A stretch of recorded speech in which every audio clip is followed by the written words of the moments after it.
Hello students, welcome to my YouTube channel Chemistry Bus. Myself Ashish Bhaskar, senior chemistry faculty of charter group of institution. बच्चों आज हम लोग nitrogen family के अंदर जो ऑक्सी एसिड्स ऑफ फॉस्फोरस थे, जिसमें से फर्स्ट ऑक्सी एसिड्स बच्चों हम लोगों ने कवर किया था हाइपोफॉस्फोरस एसिड, जिसको हम लोगों ने फॉस्फोनिक एसिड के नाम से भी कॉल किया था। ठीक है। सेकेंड बच्चों आएगा आपका फॉस्फोरस एसिड। इसका रिप्रेजेंटेशन होगा बच्चों, जिसको हम बोलेंगे H3PO3 फॉस्फोनिक एसिड, इसको भी हम लोग कॉल करते हैं। तो सबसे पहले हम डिस्कशन करेंगे यहाँ पे इसकी प्रिपरेशन को लेकर। ठीक है, कि हम लोग इसे किस तरीके से प्रिपेयर कर सकते हैं। तो फर्स्ट मेथड आपको हम डिस्कस करेंगे बाय हाइड्रोलिसिस ऑफ P4O6। अगर हम P4O6 जो आपको यहाँ पे इसका ऑक्साइड दे रखा है फॉस्फोरस का, अगर इसको बच्चों में हाइड्रोलिसिस करा दूँ 6 मोल्स ऑफ वाटर के साथ, तो फिर यहाँ से आपको 4 मोल्स ऑफ H3PO3 देखने को मिलता है। आपको पता है कि जो P4O6 है ये आपका है नॉन मेटलिक ऑक्साइड, और यहाँ पे अगर आप 6 मोल्स ऑफ वाटर को ऐड करोगे तो करने से यहाँ से क्या मिलेगा, आपको जो हाइड्रोजन है वो कितने हो जाएंगे 12। तो आप लिख सकते हैं ना H12 इस तरीके से, P4 और ऑक्सीजन की 6 ऑक्सीजन 6 यहाँ पे, तो ऑक्सीजन कितने हो जाएंगे 12।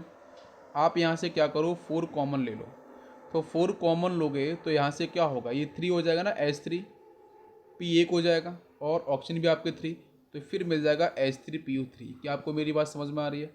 तो हाइड्रोलिसिस का जो प्रोसेस है वो क्लियर आपको हुआ होगा कि P4O6 अगर मैं हाइड्रोलिसिस कराऊंगा तो आपको मिलता है फॉस्फोरस एसिड। ये तो आपका हुआ बच्चों फर्स्ट मेथड। सेकेंड मेथड की बात करते हैं। अगर मैं यहाँ पे PCl3, याद करो PCl3 का हाइड्रोलिसिस, अगर PCl3 को मैं 3 मोल्स ऑफ वाटर से अगर हाइड्रोलिसिस करा दूँ, तो आपको पता है यहाँ से जो क्लोरीन है वो तो बच्चों यहाँ से लेगा hydrogen H+ ion from the water molecules, वो भी 3H+ आयन, तीनों ही क्लोरीन बाहर जाएंगे। तो आपको पता है यहाँ से 3 मोल्स ऑफ HCl बाहर चला जाएगा, और OH पार्ट जाके वहाँ पे ज्वाइन होगा, तो यहाँ से बनेगा आपका H3PO3। ठीक है, इसको हम लोग ऐसे लिखते हैं ना, P के साथ OH थ्राइस, याद होगा, जिसको मॉडिफाइड करके लिखते हैं H3PO3। तो ये भी प्रोसेस आप लोगों को मैंने कराया है पहले, तो यहाँ से आपको मिल गई फिर से फॉस्फोरस एसिड। ठीक है, यस। इसके बाद देखेंगे नेक्स्ट बेटा थर्ड एक प्रोसेस और है, इसमें मैं बात करता हूँ। अगर मैं H3PO2 को हीट कर दूँ, तो आपको पता है कि यहाँ पे इसका जो ऑक्सीडेशन नंबर आएगा वो कितना आएगा, तो निकालते हैं ज़रा।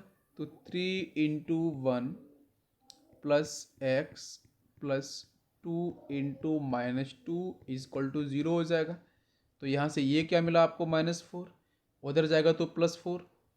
ठीक है ना, तो यहाँ से आपको x = हो जाएगा +4 और ये -3, तो x की वैल्यू कितनी आ गई, +1 निकल के आ गई। तो आपको पता है कि यहाँ पे जो +1 आ रहा है वो कहीं ना कहीं इंटरमीडिएटरी ऑक्सीडेशन नंबर आ रहा है ना, क्योंकि आपको पता है नाइट्रोजन फैमिली में है आपका जो मैक्सिमम ऑक्सीडेशन नंबर आपको पता है +5, मिनिमम इज -3। तो मतलब यहाँ पे अगर इंटरमीडिएटरी अगर ऑक्सीडेशन नंबर आता है तो वहाँ पे आपको पता है डिसप्रपोर्शनेशन रिएक्शन होती है, एक बार ऑक्सीडेशन एक बार रिडक्शन। तो जब इसका रिडक्शन होगा तो बेटा बन जाएगा आपका फॉस्फीन PH3 बन जाएगा, है ना। नेगेटिव ऑक्सीडेशन आपको मिल गई है, यहाँ से -3 आपको मिल जाएगा। तो यहाँ से बेटा इसका क्या हुआ, रिडक्शन हो चुका, एक बार ऑक्सीडेशन की बारी होगी, जब ऑक्सीडेशन होगा तो मिलेगा H3PO3। ठीक है, यहाँ पे इसका ऑक्सीडेशन में निकालू कितना आएगा, 3 × 1 + x + 3 × -6 = 0। तो x हो जाएगा +6 - 3, तो x की वैल्यू आ जाएगी बच्चों 3। तो इसका मतलब बेटा +1 से +3, इसका मतलब क्या हो गया, ऑक्सीडेशन। तो जब आपका हीटिंग इफेक्ट की मैंने बात करी, तो हीटिंग इफेक्ट के थ्रू भी हम लोग क्या कर सकते हैं, इसका प्रिपरेशन कर सकते हैं H3PO3 का। क्लियर हो गया। नेक्स्ट हम बात करेंगे इसकी प्रॉपर्टीज़ में। तो तीनों ही रिएक्शंस आपको समझ में आ गई होंगी। ठीक है, रटने की कोई ज़रूरत नहीं है नहीं आपको, क्योंकि जो भी कॉन्सेप्ट मैं बता रहा हूँ वो बेटा कॉन्सेप्ट बहुत ही ईजी है और आपको समझ में आ रहा है उनका लॉजिक भी। तो H3PO3 की प्रॉपर्टी की बात करेंगे तो ये बेटा ये रहता है आपका कलरलेस, ठीक है, एंड क्रिस्टलाइन सॉलिड। जब सॉलिड है तो इसका कुछ ना कुछ मिल्टिंग पॉइंट होगा, तो इसका जो मिल्टिंग पॉइंट होता है बच्चों वो रहता है आपका 73 डिग्री सेल्सियस। ठीक है, ये इसका मिल्टिंग पॉइंट होता है। और ये आपका आयोनाइज भी इजीली होता है। जब आयोनाइज होता है तो आपकी वाटर मॉलिक्यूल्स के साथ ये जो सॉलिड है वो ईजिली क्या होता है, सॉलिबिलिटी को रिप्रेजेंट करता है। ठीक है, हाईली सॉलिबिलिटी को रिप्रेजेंट करता है। नेक्स्ट बात करेंगे फर्स्ट प्रॉपर्टी के बाद सेकेंड प्रॉपर्टी में। ये बच्चों आपका strong dibasic acid. Dibasic acid का मतलब बेटा यहाँ पे ये था कि आपको दो H प्लस आयन को दो H प्लस आयन मिल रहे थे, दो एसिड का हाइड्रोजन देखने को मिल रहे थे ना, तो यहाँ से दो H प्लस आयन रिलीज करता है। और जब यही आपका dibasic acid when react with alkalis like NaOH, तो इससे रिएक्शन परफॉर्म करने पे ये दो टाइप के सॉल्ट जनरेट करता है। तो फर्स्ट कैटेगरी का जो सॉल्ट होता है उसको बेटा हम लोग यहाँ पे डिफाइन कर सकते हैं लाइक H2PO3-1। जब एक बार एक हाइड्रोजन बाहर जाएगा इसको हम बोलते हैं this is called primary phosphide. Primary phosphides इस कैटेगरी को हम बोलते हैं। ठीक है, और जो इसकी सेकेंड कैटेगरी होगी, ठीक है, तो सेकेंड कैटेगरी बेटा हम लोग बोलते हैं H2PO3-2। ठीक ठीक है, तो ये आपका आता है बच्चों सेकेंडरी फॉस्फाइड में, सेकेंडरी फॉस्फाइड कैटेगरी में। अगर आप यहाँ पे इसे आयोनाइज करो तो आपको समझ में आएगा कि H3PO3 यहाँ से मिलेगा H plus ion and H2PO3-1। फिर से आपका ये आयोनाइज होगा तो एक H प्लस और जाएगा तो फिर मिलेगा HPO3-1। ठीक है, क्लियर हो गया? यस। तो ये इसकी स्टेप। तो यहाँ पे जब भी आयोनाइज होगा तो ये वाला पार्ट फिर से आयोनाइज हो जाएगा, एक फिर से H प्लस आयन निकाल देगा। नेक्स्ट हम बात करेंगे इसकी प्रॉपर्टीज़ में हीटिंग को लेके। अगर हम H3PO3 को हीट करते हैं तो फिर से बच्चों यहाँ पे डिसप्रपोर्शनेशन होने वाला है। तो इसको हम हीट करते हैं अराउंड 200 डिग्री सेल्सियस पे, तो हीट हो जाएगा। तो बेटा इसका एक बार आपका रिडक्शन होगा तो आपको मिलेगा PH3, ये तो प्रोडक्ट मतलब रिडक्शन से। एक बार इसका ऑक्सीडेशन होगा तो फिर मिलेगा आपको फाइनल प्रोडक्ट मोस्ट स्टेबल आपका हाईली एसिडिक H3PO3 ना H3PO4 मिलेगा। ठीक है, H3PO4 मतलब ऑर्थोफॉस्फोरिक एसिड। दिस इज एक एसिड का करेगा ये फॉर्मेशन। नेक्स्ट हम बात करते हैं इसके रिड्यूसिंग प्रॉपर्टी को लेके। रिड्यूसिंग प्रॉपर्टीज़, तो रिड्यूसिंग प्रॉपर्टीज़ के अंदर बच्चों ये आपको पता है कि ये हमारा जो एसिड है H3PO3 ये एक्ट करता है बच्चों आपके स्ट्रॉन्ग रिड्यूसिंग एजेंट के तरीके से। स्ट्रॉन्ग रिड्यूसिंग, क्योंकि खुद तो ऑक्सीडाइज होगा, दूसरे को रिड्यूस करेगा। ठीक है, अच्छा, क्योंकि आसानी से ऑक्सीडाइज हो जाता है। जैसे रिएक्शन है कि आप देखो तो H3PO3 when combine with water molecules, तो वाटर मॉलिक्यूल से भी कंबाइन करेगा तो बनता है H3PO4 प्लस रिलीज करता है बेटा 2 नेशेंट हाइड्रोजन। ठीक है ना, ये स्टेप को ध्यान रखना कि जब वाटर के साथ इसकी रिएक्शन पर जो भी रिएक्शंस परफॉर्म होने वाली हैं आपकी रिडक्शन प्रॉपर्टी को लेके, तो हाइड्रोलिसिस के साथ ही होंगे, वाटर के साथ ही होंगे। तो ये स्टेप को समझो, वहाँ पे 2 नेशेंट हाइड्रोजन आपको निकलने वाले हैं, तो वही एक्टिवेट होंगे, वही बेटा क्या करेंगे, दूसरे को रिड्यूस कर देंगे। ठीक है, जैसे एग्जाम्पल की बात कर लेते हैं, कॉपर सल्फेट कोई चेंज करते हैं बेटा कॉपर के अंदर, इसका रिएक्शन समझो H3PO3 प्लस कॉपर सल्फेट, ये एक्वस में है तो पता है एक्वस वाला part first react with H3PO3, तो यहाँ से तो मिलने वाला है एक तो आपको H3PO4। बताओ बच्चों ऊपर से मिला कि नहीं मिला H3PO4 प्लस नेक्स्ट आपको मिलेगा यहाँ से हाइड्रोजन, यहाँ से सल्फेट पार्ट, यहाँ से हाइड्रोजन, यहाँ से सल्फेट, तो एक तो आपको मिल जाएगा H2SO4। जो CuSO4 था वो बच्चों +2 की स्टेट में वो आपको रिड्यूस होकर कहाँ चला जाएगा, कॉपर के अंदर। अरे ये बात समझ में आ गई, क्लियर है? ये यहाँ पे था इसका +2 ऑक्सीडेशन नंबर, यहाँ पे हो गया है 0, तो बेटा होगा रिडक्शन आपका। इसी तरीके से कुछ और भी रिएक्शंस हम लेंगे, जैसे हम लेने वाले हैं AgNO3, इसको चेंज करता है ये सिल्वर के अंदर।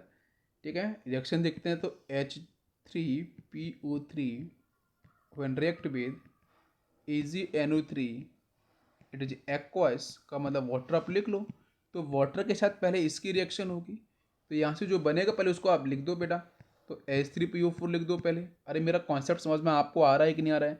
तो water first react with H3PO3 है ना, तो यहाँ से एक तो H3PO4 मिल गया, ठीक है। बाकी सेकंड क्या मिलेगा, आयनाइज होगा तो यहाँ से H+ आयन और यहाँ से NO3 मिलने वाला है, तो मतलब यहाँ से एक मिल जाएगा HNO3। बाकी जो Ag+1 की स्टेट में था वो आपके सिर्फ Ag में चेंज हो जाएगा। अरे बात समझ में आ गई, क्लियर है।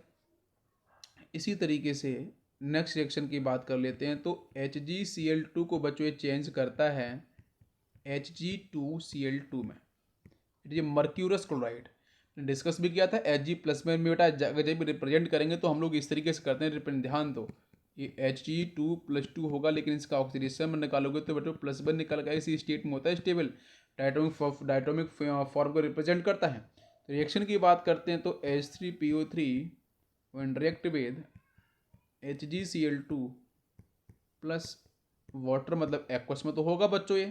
तो पहले इसकी रिएक्शन, इसके 2 मोल्स यहाँ पे आते हैं। तो पहला तो आंसर आपको पता है कि सर H3PO4 मिल जाएगा। बाकी आपका यहाँ से हाइड्रोजन इस एसिड से, यहाँ से क्लोरीन आयन, तो एक तो HCl आपको एसिड मिलेगा, बाकी आपको मिलेगा Hg2Cl2। इसलिए मैंने इसको ट्वाइस किया था Hg को, ठीक है ना, HgCl2 को। तो ये मिल गया आपको यहाँ पे प्रोडक्ट। नेक्स्ट बात करते हैं आयोडीन। I2 को बच्चों चेंज करता है हाइड्रोजन आयोडाइड में, ठीक है, ये भी रिएक्शन इंपॉर्टेंट है। तो लेते हैं यहाँ पे H3PO3 के साथ आयोडीन फॉलोइंग द एक्वस। बताओ बच्चों क्या आंसर मिलेगा। तो पहला तो क्लियर है, वाटर के साथ ये जाएगा तो इसका ऑक्सीडेशन हो जाएगा, तो ये बना लेगा H3PO4 प्लस यहाँ से मिलेगा हाइड्रोजन, तो बेटा आयोडीन के साथ जाएगा तो बना लेगा 2 मोल्स ऑफ HI। I- आपको देखने को मिल गया। इसी तरीके से हम नेक्स्ट रिएक्शन की तरफ बात करेंगे, इंपॉर्टेंट है KMnO4। KMnO4 को बच्चों चेंज करता है Mn+2 के अंदर, तो यहाँ भी रिडक्शन है। देखते हैं बच्चों, H3PO3 is combine with KMnO4 following the acetic medium, और एसिड बच्चों में कर देता हूँ यहाँ पे सपोज डाइल्यूट H2SO4। तो यहाँ से क्या आंसर मिलेगा, देखो। तो पहला तो बच्चों पता है एसिडिक मीडियम में कहीं ना कहीं एक्वस पार्ट तो होगा, तो H3PO4 तो बच्चों पहले ऑक्सीडाइज कर ही जाएगा ना, तो ये तो एक बना लेगा अपना प्रोडक्ट H3PO4, ठीक है। समझ में आया कि नहीं, H3PO4 बन जाएगा प्लस। अब देखो Mn यहाँ से होगा, सल्फेट में SO4 यहाँ से होगा। तो मैंने पहले बताया भी था आपको कि आप KMnO4 की एक्शंस को चेक करके देखो, तो KMnO4 when react with H2SO4 पहली स्टेप तो यही होती है। तो जहाँ से Mn यहाँ से सल्फेट, तो एक तो मिल जाता है आपका यहाँ से MnSO4, फिर पोटेशियम यहाँ से सल्फेट यहाँ से, तो एक और मिलता है आपका K2SO4, ठीक है। ये सब प्रोडक्ट बन रहे हैं, उनका लॉजिक समझो आप। बाकी मिलेगा आपको वाटर मॉलिक्यूल, तो यहाँ पे Mn का ऑक्सीडेशन नंबर कितना, +2 हो गया बच्चों रिड्यूस। ये क्लियर हो गया आपको। अच्छा, नेक्स्ट हम लोग बात करेंगे इस एसिड के स्ट्रक्चर की तरफ। तो यहाँ पे ट्यूटोमेरिक फॉर्म देखने को मिलती है, जैसे आपका फॉस्फोरस डबल बॉन्ड हो, यहाँ पे हाइड्रोजन होगा, एक OH यहाँ पे, एक OH वहाँ पे, हो गया H3PO3। तो ट्यूटोमेरिक फॉर्म आपको देखने को मिलती है। इसका ट्यूटोमर बात करें तो आपको हो जाएगा फॉस्फोरस, ये आपका यहाँ पे OH, यहाँ पे आपको इस तरीके से बॉन्ड OH दिखेगा, और ये सिंगल बॉन्ड आपका ये OH, ठीक है ना, इस तरीके से। अगर यहाँ पे मैं एच डी मीडियम को फॉलो करता हूँ तो यहाँ पे आगे ये आपका एच पूरा पूरा जो प्रोसेस है, पाई यहाँ जाएगा, नेगेटिव यहाँ पे आएगा, एच यहाँ पे जाएगा, तो ये शिफ्टिंग हो जाती है। तो बैलेंसी तो आपको 5 ही होनी चाहिए ना, तो ये मॉलिक्यूल्स कुछ इस तरीके से बन जाता है। अभी क्वेश्चन है कि दोनों में से ये आपकी जो फॉर्म है वो इंटर कन्वर्टेबल स्टेट है, बस दोनों में से स्टेबल कौन सी होगी, ये वाली। तो ये जो फर्स्ट स्टेट है ये आपकी रहती है stable because of hydrogen bonding. एक आपका यहाँ पे एसिड फिनिश हो गया। तो फॉस्फोरिक या फिर फॉस्फोरिक एसिड H3PO4 के बारे में। तो पहला पॉइंट होगा बच्चों इसकी प्रिपरेशन। तो प्रिपरेशन के लिए हम क्या करते हैं, P4O10, इसके साथ हम बात करते हैं बेटा हॉट वाटर की।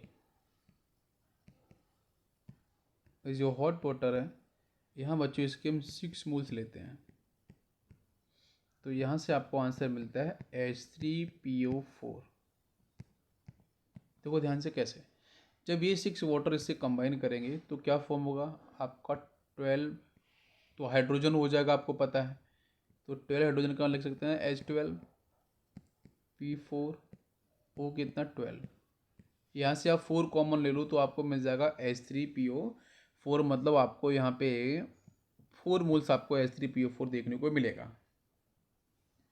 सेकेंड स्टेप की बात करते हैं, ये फर्स्ट आपका रिएक्शन है। सेकेंड, अगर मैं यहाँ पे PCl5 के साथ अगर मैं इसका हाइड्रोलिसिस कराऊँ 4 मोल्स ऑफ वाटर के साथ, तो यहाँ से आपको पता है कि 4 × 2 मतलब 8 हाइड्रोजन यहाँ पे मिल जाएंगे। तो आपको HCl जो होगा ना वो तो बाहर चला जाएगा। कितना 5 HCl आपका यहाँ से बाहर चला जाएगा। एक तो ये मिलेगा प्रोडक्ट। दूसरा क्या मिलेगा आपको, दूसरा मिल जाएगा H3PO4। ठीक है, सेकेंड प्रोडक्ट। नेक्स्ट रिएक्शन की बात करते हैं। अगर मैं यहाँ पे रेड फॉस्फोरस के साथ अगर मैं हीट करता हूँ कॉन्सनट्रेटेड HNO3, तो यहाँ पे फॉस्फोरस का ऑक्सीडेशन हो जाएगा और ये कन्वर्ट हो जाएगा यहाँ से H3PO4 के अंदर, प्लस आपको कॉन्सनट्रेटेड HNO3 है तो यहाँ से NO2 गैस भी आपको मिलेगी, प्लस आपको मिल जाएगा वाटर मॉलिक्यूल्स। ठीक है, तो ये इसके प्रिपरेशन की आपकी स्टेप थी। इसके बाद आयन एक्सचेंज रिएक्शन भी एक इसमें रहती है, तो वो भी हम डिस्कस कर लेते हैं। देखो किस तरीके से, अगर मैं यहाँ पे कैल्शियम फॉस्फेट मतलब Ca3PO4 ट्वाइस, इसके साथ अगर मैं फॉलो करूँ कॉन्सनट्रेटेड H2SO4, तो आयन एक्सचेंज रिएक्शन की से भी आपको आंसर मिल सकता है। तो यहाँ से देखो कैल्शियम यहाँ से सल्फेट यहाँ से, तो आपको मिल जाएगा CaSO4, प्लस यहाँ से मिल जाएगा आपका हाइड्रोजन यहाँ से आपका PO4, तो H3PO4 यहाँ से भी मिल जाता है। तो आयन एक्सचेंज रिएक्शन है, यहाँ से भी हम लोग इसको फॉर्म कर सकते हैं। ठीक है, नेक्स्ट हम बात करते हैं फ्रॉम बोन एस, वहाँ से भी करते हैं। ठीक है, उसमें भी बेटा क्या होता है, आपका फॉस्फेट प्रेजेंट होता है, तो वहाँ से भी हम लोग इसको बाहर निकाल सकते हैं। ठीक है ना, तो इसमें देखो रिएक्शन क्या होगी, आपके हाइड्रोजन सल्फाइड को हम फॉलो कराते हैं Pb3PO4 ट्वाइस लेड फॉस्फेट के साथ, तो यहाँ से भी आयन एक्सचेंज होगा, Pb जाएगा S के साथ तो बनाएगा आपका PbS लेड सल्फाइड, ये PPT होता है, इट इज इनसॉल्युबल। ठीक, और प्लस आपको मिल जाएगा यहाँ से हाइड्रोजन यहाँ से और आपका PO4 यहाँ से, तो H3PO4 यहाँ से मिलेगा और ये बेटा सॉल्युबल होगा और सोल्यूशन में आपको ये देखने को मिलेगा। तो इसको हम इस तरीके से भी यहाँ पे फॉर्म कर सकते हैं। इसके बाद बात करेंगे यहाँ पे H3PO4 की हम प्रॉपर्टीज़ पे। तो प्रॉपर्टीज़ की बात करते हैं तो बच्चों ये आपका ट्रांसपेरेंट होता है। ठीक है, एंड डेलिक्वेशेंट रहता है एंड क्रिस्टलाइन सॉलिड होगा। डेलिक्वेशेंट, ट्रांसपेरेंट एंड क्रिस्टलाइन सॉलिड। यहाँ पे इसका मेल्टिंग पॉइंट बच्चों आता है आपका around 42 degree Celsius. This is the melting point. और ये आपको आयनिक फेज में मिलता है, तो डेफिनेटली वाटर मॉलिक्यूल्स के साथ इसकी जो सॉल्युबिलिटी होगी वो कैसी होगी, मैक्सिमम होगी, हाईएस्ट होगी, because of polar nature. Next point होगा इसकी हीटिंग इफेक्ट को लेके, तो वो समझेगा ध्यान से। तो नेक्स्ट पॉइंट होगा आपका हीटिंग इफेक्ट, हीट के साथ क्या होगा। तो सबसे पहली स्टेप है कि हमारे पास H3PO4 दे रखा है, इसको बच्चों हम हीट करते हैं अराउंड 250 डिग्री सेल्सियस पे। तो यहाँ से पता है हीट करने से बेटा हाइड्रोजन भी ऑक्सीजन भी है, तो ये क्या करेगा, वाटर मॉलिक्यूल्स को रिलीज कर देगा, निकल गया। तो क्या बच्चों मिल जाएगा यहाँ से H4P2O7 मिलता है। स्टेप बाई स्टेप समझो। फिर क्या करता हूँ मैं इसको 600 डिग्री सेल्सियस पे फिर मैं हीट करूँगा, तो फिर से ये क्या करेगा, फिर से आपका वाटर रिलीज कर देगा और यहाँ से मिलेगा 2 मोल्स ऑफ HPO3। क्लियर है।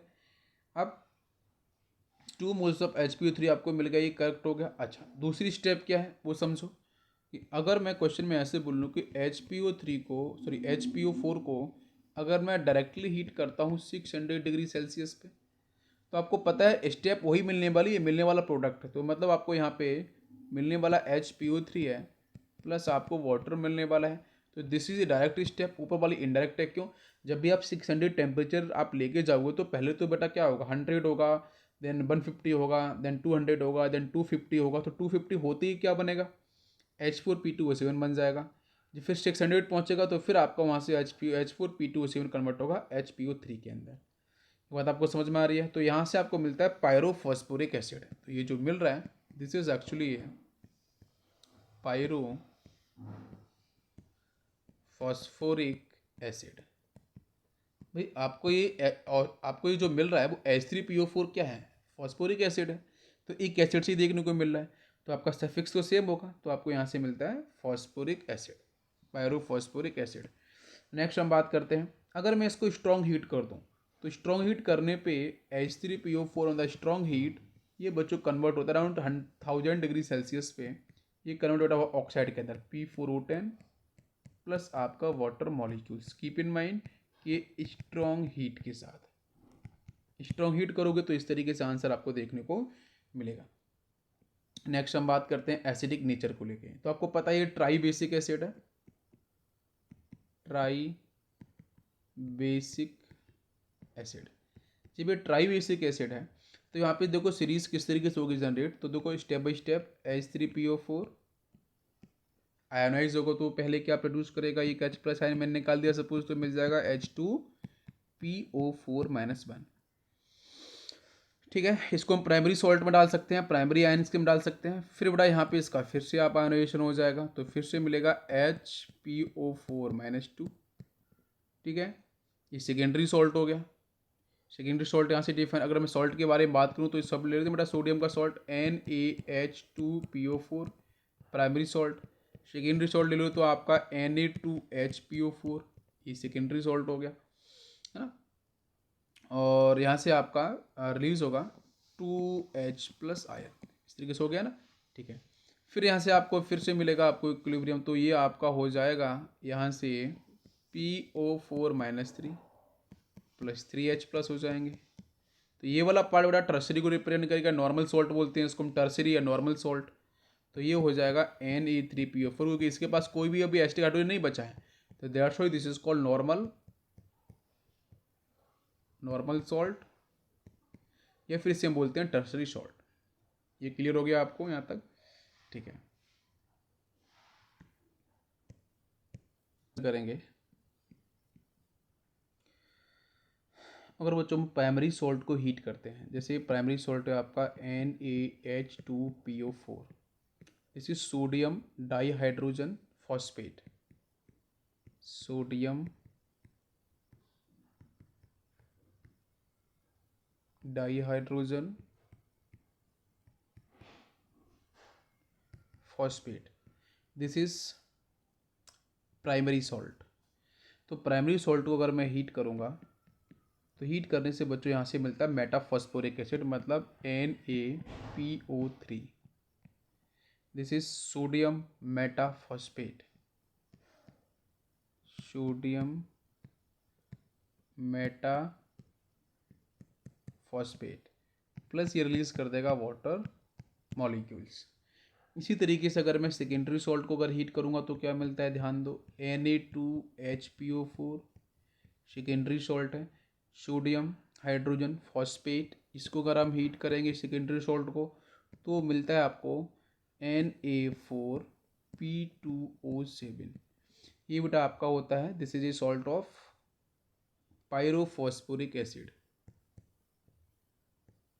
Pyrophosphoric acid. ठीक है, और बाकी आपका रिलीज करेगा वाटर मॉलिक्यूल्स।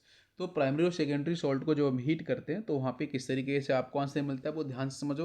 लेकिन जब मैं टर्सरी सॉल्ट को हीट करता हूँ तो फिर वहाँ से कोई भी आंसर नहीं मिलता है। तो ध्यान दो, नॉर्मल सॉल्ट या फिर टर्सरी सॉल्ट, अगर आप इसे हीट करते हो तो हीट करने से वहाँ से कोई भी प्रोडक्ट आपको देखने को नहीं मिलता। तो इस पर भी क्वेश्चंस बन जाते हैं, तो वो भी आप लोग यहाँ पे कर पाओगे। ठीक है, तो यहाँ पे आपका ये जो फॉस्फोरिक एसिड है ये आपका फिनिश होता है। इसके बाद बच्चों आपको नेक्स्ट हम लोग बात करेंगे अदर आपके फॉस्फोरस के क्लोराइड्स के बारे में अदर लेक्चर में। तो आज इसको यहीं रखते हैं। Thank you, thanks for watching.